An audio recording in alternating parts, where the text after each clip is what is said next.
मु सबले प्रथमे कृतज्ञता जगन्नाथ श्री जगन्नाथ को जनाए। आज मु कृतज्ञता जनाऊँगी कांग्रेस प्रभारी सहप्रभारी आमर सभापति सीएलपी लीडर कटम सार को बाकी समस्त मान्यवर सदस्य कांग्रेस समस्त को मोर कृतज्ञता जनाऊँगी।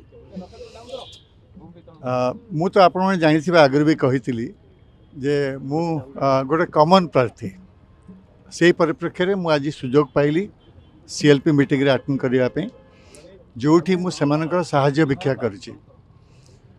मु जने कॉमन प्रार्थी आकार आपण माने कहितिली जे मु कृतज्ञ रहूछि कांग्रेस पार्टी एवं हाईकमांड प्रति जे मते सेमाने सुजोग देथिबारु।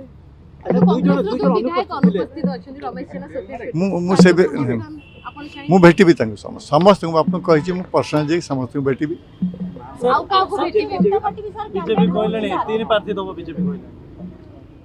मुझे विषय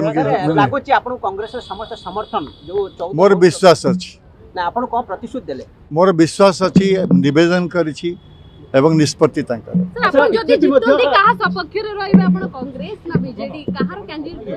मु कॉमन प्रार्थी सदाबले कही आसी मु जने पेशारे डाक्तर सेवा करबा मोर धर्म एठी सुजोग मिलले मु समस्त सेवा करी कृतज्ञ अच्छी।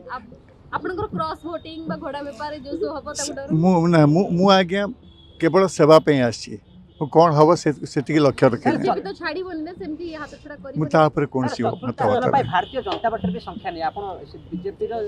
आज्ञा से सब विषय में कौन जिन कहि मु प्रार्थित्व देछि एवं भगवान को प्रार्थना करछि कांग्रेस पार्टी समस्त सदस्य को निवेदन करछि एवं आगो को देखिए आपण जेते इलेक्शन सरी जीव आपण जहाँ पचारे कहबे।